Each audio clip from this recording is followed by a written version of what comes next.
I am a murderer. That is the first line of my book, Paramour.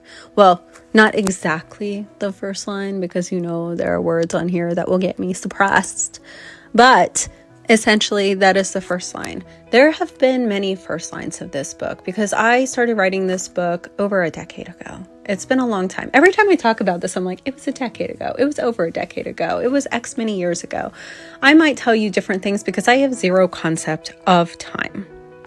Now I could open up all of the drafts that have ever existed for Paramour and tell you the first lines for all of them because people have hated the beginning of this book. Everyone disagrees about where it starts and everyone thinks that they know the right way to start. And that's just the trouble with book beginnings. And I don't think that that's an uncommon problem. I think a lot of authors have this same problem. Part of it is that we experience cognitive estrangement when we're reading books that are not contemporary or not set in our world. When they deal with the unfamiliar, like fantasy, like horror, like paranormal romance, which this book is. So if you are a regular reader of speculative fiction of any kind, you are familiar with going into a book and feeling unfamiliar, feeling like you don't get the world until there comes some random moment where it suddenly makes sense.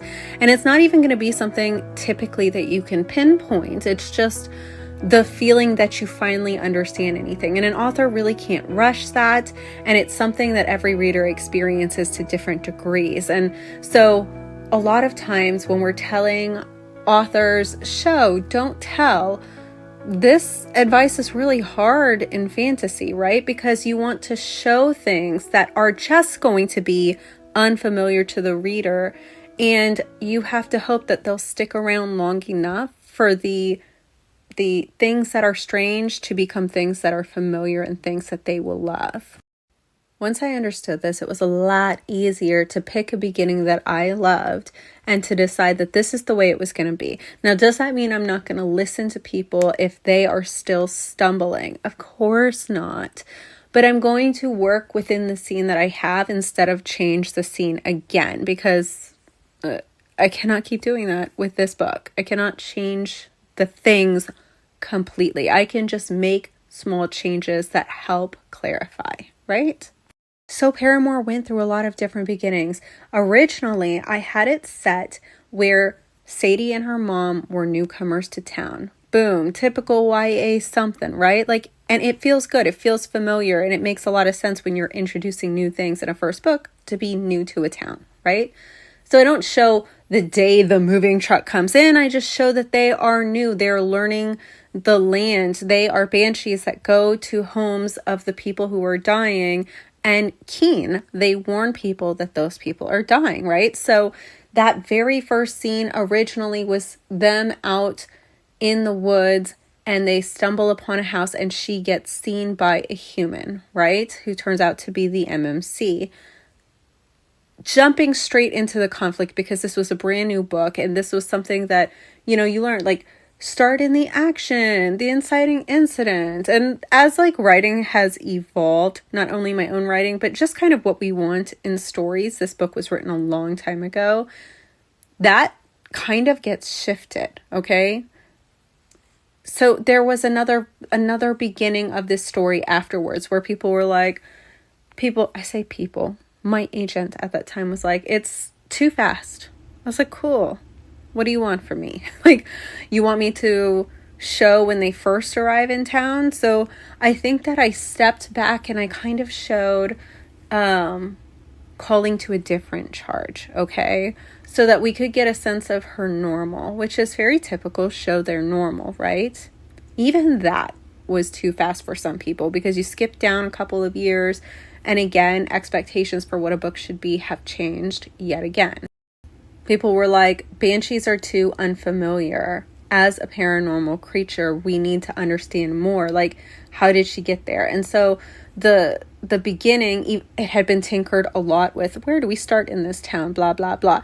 It moved from starting in this town to starting before this town. And I had this moment where she is attacked by paranormal hunters in a different town. And that triggers why she has to run, which is an essential part of her lifestyle.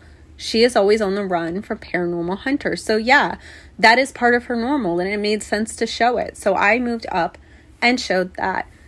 And yet, even though I did that, there still wasn't enough sense for some people that they understood what her normal was like, even though the run was part of her normal. So I was like, okay, let me go back even a little more. And I showed Sadie stalking one of her charges. And because even though she knows when death is going to happen, some deaths are preventable. And so in stalking this charge, she's trying to figure out his routine so she can see if there's some kind of way that she can break his routine that will eventually save his life. Like the burnt toast theory, right? You're late for something, but thank God you were late, because then you didn't get in that car accident that you saw on the road on your way finally to that thing. That was where I eventually ended up. And so when I was like, okay, I need to show her doing this thing, I was like, dude, I want to give You vibes, like You on Netflix, like such a total stalker, even though it's for the good of this person who she wants to save, because at the heart of it all, even though banshees are warning of death, there's a kindness and a caring that they exude, right? And so I'm going to start off by showing her as a stalker, stalking him in the vibes of You from Netflix.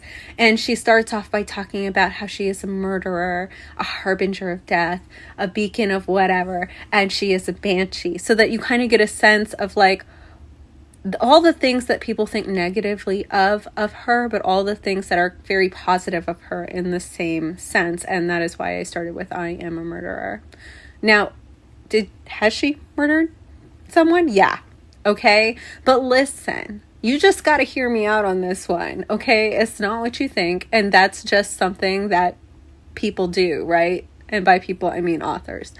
So yeah, it's not all black and white, is what I'm saying. And so if that line turns you off right from the beginning, this book's probably not for you, right? And that's okay. Not every book is for you. If you need a hero who is perfect and has never done anything wrong, this is not the book for you, right? I think sometimes we forget that like the whole reason a main character is a main character is because they're flawed. And so she is flawed. She has something in her past that haunts her, and it does inform everything that she does from the moment she made that mistake onward. And so we do see that in this story, and we see how she took this one thing that happened and she shut herself down. And this story is a lot about opening ourselves back up, remembering that we should be available emotionally to people if we're going to have meaningful relationships, meaningful friendships. And so as she goes on this journey, she really exposes herself to friendships and to love in a way that she never thought she could, because she had been closing down that part of her, all because she is a murderer.